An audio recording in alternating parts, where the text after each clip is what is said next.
بسم اللہ الرحمن الرحیم ان الحمد للہ نحمده ونستعینه ونستغفره ونعوذ باللہ من شرور انفسنا ومن سیئات اعمالنا من يهدي الله فلا مضل له ومن يضلل فلا هادي له واشهد ان لا اله الا الله وحده لا شريك له واشهد ان محمدا عبده ورسوله وبعد فان خير الحديث كتاب الله وخير الهدي هدي محمد صلى الله عليه وسلم وشر الأمور محدثاتها وكل محدثة بدعة وكل بدعة ضلالة وكل ضلالة في النار. وقال عز وجل في القرآن المجيد أعوذ بالله من الشيطان الرجيم بسم الله الرحمن الرحيم يا أيها الذين آمنوا اتقوا الله حق تقاته ولا تموتن إلا وأنتم مسلمون. وقال يا أيها الناس اتقوا ربكم الذي خلقكم من نفس واحدة وخلق منها زوجها بث منهما رجالا كثيرا ونساء واتقوا الله الذي تسألون به والأرحام إن الله كان عليكم رقيبا.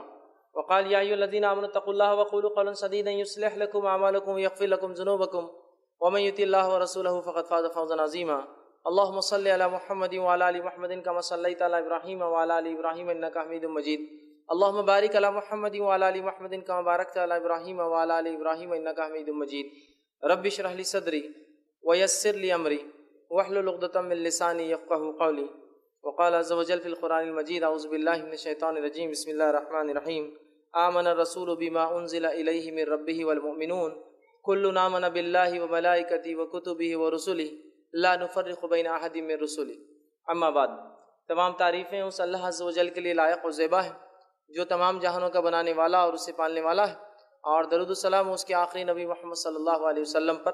الحمدللہ ہم تمام یہاں اس رمضان کانفرنس کے یا 10 روزہ اسلامی کانفرنس کے دوسرے دن کے دوسرے نشست میں سیکنڈ سیشن میں جمع ہوئے، اور جیسا کہ آپ تمام کے سامنے اعلان کیا گیا تھا کہ انشاءاللہ عزیز آج کچھ باتیں میں آپ تمام کے سامنے جو ہے فرشتوں کی دنیا، عالم الملائکۃ الابرار، فرشتوں کی جو دنیا ہے یا فرشتوں کا کیا معاملہ ہے اس کے تعلق سے کچھ باتیں رکھنے کی جو ہے کوشش کروں گا. سب سے پہلی چیز تو یہ، فرشتوں کے تعلق سے یاد رکھیے فرشتوں پہ ایمان لانا یہ ہمارے ایمان کا ایک حصہ ہے اور یہ ہم پر واجب اور فرض ہے. جیسے کہ ایک شخص جو ہے ایمان لاتا ہے، اور ایمان کے جو ہے ستون ہم جانتے ہیں وہ 6 ہیں. اس ایمان کے ستون میں سب سے پہلا ہے کہ آمنت باللہ، ایمان لائے وہ شخص اللہ پر، و ملائکتی اس کے فرشتوں پر، و کتبی اس کی کتابوں پر، و رسولی اس کے رسولوں پر، والیوم الآخری اور آخرت کے دن پر، والقدر خیرہ و شرہ اور تقدیر پر کہ اس کا اچھا یا برا ہونا اللہ تعالیٰ کی طرف سے ہے. تو یہ 6 چیزیں ایسی ہیں جس پر ایمان لانا ہر مسلمان کے لیے واجب ہے، اس کو ایمان کہا جاتا ہے. اس کے تعلق سے بہت تفصیلی جو ایک روایت آتی ہے جو صحیح مسلم کی روایت ہے. عمر ابن خطاب رضی اللہ عنہ اس کے راوی، فرماتے ہیں نبی اکرم صلی اللہ علیہ وسلم کا ایک شخص آیا، اس نے سوال کیا. اس سوال میں ایک سوال یہ تھا کہ ایمان کیا ہے، جس کے جواب میں نبی اکرم صلی اللہ علیہ وسلم نے یہ 6 باتیں بتائی، جس میں تھے ایمان اللہ کے بعد ملائکہ، فرشتے. تو فرشتوں پر ایمان لانا یہ فرض اور ہم پر واجب ہے، یاد رکھیے یہ ایمان کا رکن ہے، اس کا ستون ہے، یاد رکھیے. اور جو یہ غائب کا ایک حصہ ہے، یاد رکھیے ایمان ملائکہ فرشتوں پر ایمان یہ غائب کی چیز ہے، مطلب یہ ایک ایسی چیز ہے جس کو ہم دیکھ نہیں سکتے، یاد رکھیے. اور غائب پر ایمان لانا یہ ہم پر یہ بھی واجب ہے، اس لیے کہ اللہ رب العزت نے سورہ بقرہ سورہ نمبر 2 اس کی آیت نمبر 3 نے فرمایا الذین یؤمنون بالغیب، مومن کی ایک صفت بیان کی ایمان والے کی کہ وہ ایمان لاتا ہے غائب پر. غائب سے مراد وہ چیز جس کو انسین کہیں گے ہم، جس کو ہم دیکھ نہیں سکتے یا کسی نے دیکھا نہیں ہے، یاد رکھیے. تو ایمان بالغیب یہ ہمارے ایمان کا حصہ ہے، اور فرشتوں پر ایمان بالغیب میں سے ہے، یاد رکھیے. اور اس کے علاوہ بھی غیب میں بہت ساری چیزیں ہیں جس کو ہم نہیں دیکھتے. اسی طرح جیسے کہ ایک اور دنیا ہے، ایک عالم ہے جس کو ہم کہتے ہیں جنوں کی دنیا. انشاءاللہ اس کی تفصیلات جو آنے والے جو ہے دنوں میں آئیں گی. تو آج جس دنیا کے تعلق سے بات آپ کے سامنے رکھوں گا وہ ہے ورلڈ آف نوبل اینجلس، عالم الملائکۃ الابرار، کہ فرشتوں کی دنیا کیا ہے، ان پر ایمان کس کو کہتے ہیں، اس کے تقاضے کیا ہیں. ورنہ ہم دیکھتے ہیں کہ فرشتوں پر ایمان میں کبھی کبھار ہم بہت گڑبڑ کر دیتے ہیں. جیسے کہ ایک ایگزامپل، ایک مثال دیتا ہوں کہ بہت سارے لوگوں کا یہ ماننا ہے کہ جو ابلیس جو ہے جن ہے، ابلیس جس کو ہم شیطان کہتے ہیں عام زبان میں، تو بہت سارے لوگوں کا یہ ماننا ہے کہ یہ ابلیس کسی زمانے میں ایک فرشتہ تھا اور بہت اللہ کی عبادتیں کیا کرتا تھا اور فرشتوں کا سردار تھا، لیکن ایک بار کیا کیا، بغاوت کر بیٹھا اپنے رب سے، تو کیا بن گیا؟ پھر وہ شیطان بن گیا۔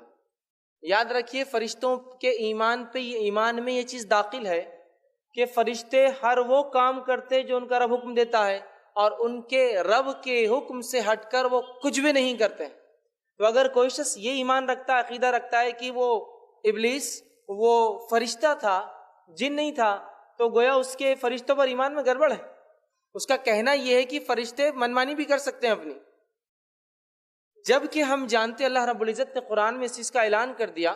سورہ کہف سورہ نمبر 18 آیت نمبر 50 میں وَإِذْ قُلْنَا لِلْمَلَائِكَةِ اسْجُدُوا لِآدَمَ فَسَجَدُوا إِلَّا إِبْلِيسَ كَانَ مِنَ الْجِنِّ فَفَسَقَ عَنْ أَمْرِ رَبِّهِ، کہ جب تیرے رب نے حکم دیا فرشتوں کو کہ جھک جاؤ آدم کے سامنے، سارے کے سارے جھک گئے سوائے ابلیس کے، كَانَ مِنَ الْجِنِّ، اور وہ جنوں میں سے تھا، فَفَسَقَ عَنْ أَمْرِ رَبِّهِ، اور اس نے اپنے رب کے حکم کو جھٹلایا اور ٹھکرا دیا اور فسق کیا۔ تو یہاں اللہ رب العزت نے اس چیز کی وضاحت کر دی کہ ابلیس کبھی بھی فرشتہ تھا ہی نہیں۔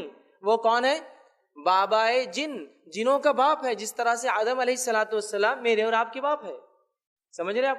اور آدم علیہ السلام کی نسل میں ایمان والے اور کافر ہوتے ہیں، ابلیس کافر تھا، اس کی نسل میں بھی ایمان والے اور کافر ہوتے ہیں۔ تو دیکھیے آپ، فرشتوں پر ایمان میں گڑبڑ کرتے ہیں ہم، اور پتہ نہیں عجیب و غریب کیسے کیسے عقائد فرشتوں کے تعلق سے کبھی کبھار لوگ بیان کرتے ہیں، سن کر بھی کبھی تعجب ہوتا ہے، عجیب و غریب، کہ 2 فرشتوں کو اللہ تعالیٰ نے سزا دے دی اور عراق میں ایک شہر میں کنویں میں الٹا لٹکا دیا، اور وہ قیامت تک الٹے لٹکے ہوئے رہیں گے۔ سبحان اللہ، اللہ کے فرشتے جن کو چوائس ہی نہیں دی گئی کیا کرنا ہے اور کیا نہیں کرنا ہے، ان کے پاس کوئی آپشن نہیں ہے، جو رب کہتا ہے وہ کر گزرتے، وَيَفْعَلُونَ مَا يُؤْمَرُونَ، جو ان کا رب حکم دیتا ہے وہ کر گزرتے ہیں۔ کیوں اللہ ان کو سزا دیں گا؟ وہ کیوں بغاوت کریں گے؟ اور کنویں میں کیوں اللہ تعالیٰ ان کو الٹا لٹکا دیں گا اور قیامت تک کے لیے بولے وہ الٹے؟ تو یاد رکھیے عجیب و غریب عقائد۔ اور یہ جو فرشتوں کی دنیا ہے اور فرشتوں کا جو انسان سے تعلق ہے، یہ بہت گہرا تعلق ہے۔ ان کا اور ہمارا رشتہ پیدائش سے شروع ہو جاتا ہے۔ جب انسان، اللہ کے رسول فرماتے 40 دن کا ہوتا ہے ماں کے پیٹ میں، تو فرشتہ کہتا ہے اے رب کیا لکھوں؟ تو گویا ہمارا تعلق ان سے بڑا گہرا ہے، ماں کے پیٹ سے ہمارا ان سے تعلق ہے، ہماری پیدائش میں وہ آتے ہیں، وہاں لکھتے ہیں، پیدا ہونے کے بعد ہمارے ساتھ زندگی بھر گزارتے ہیں، اعمال لکھتے ہیں، اس کے بعد جو ہے زندگی میں حفاظت کے لیے ہوتے ہیں، اسی طرح جو ہے موت کے وقت روح نکالنے آتے ہیں، اور جو ہے قبر سے روز قیامت ہم کو اٹھائیں گے، کافروں کو پکڑ کے دھکے دے کے لے جائیں گے، مومنوں کا اکرام کریں گے۔ اس کے ساتھ ساتھ جنت اور جہنم کے اندر بھی جو ہے یہ جو ہے اللہ نے منتخب کر رکھے ہیں، تو کوئی جنت میں خدمت کے لیے ہوں گا، کوئی جہنم میں دھکا دینے کے لیے ہوں گا۔ تو گویا فرشتوں سے انسانوں کا بڑا گہرا تعلق ہے، پیدائش سے لے کر موت، موت سے لے کر حشر اور آخرت تک، مطلب آخرت کی ساری زندگی میں ان سے ہمارا گہرا تعلق ہے، ٹھیک۔ اور جو ہے اس کے ساتھ ساتھ ہم دیکھتے ہیں ان کا ہم سے جو گہرا تعلق ہے، اللہ رب العزت نے کچھ مخصوص کاموں کے لیے ان کو مقرر کر رکھا ہے، منتخب کر رکھا ہے، ٹھیک۔ اور ان کی دنیا یاد رکھیے یہ بہت عجیب اور غریب ہے، انسان اس کو سمجھ نہیں سکتا۔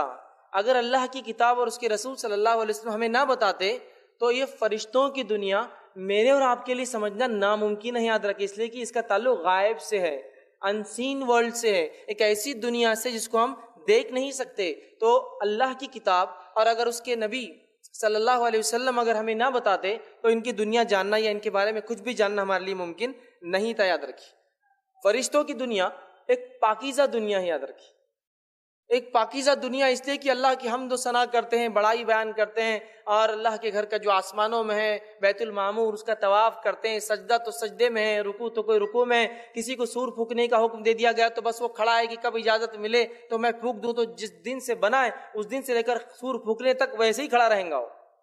تو گویا کچھ مخصوص کاموں کے لیے انہیں اپوائنٹ کر دیا گیا ہے اور وہ اس کے لیے متعین ہے، اور ایک جس کو کہیں گے ایک ان کی جو دنیا ہے ایک بہت ہی پاکیزہ نوبل ورلڈ ہے، یاد رکھیے۔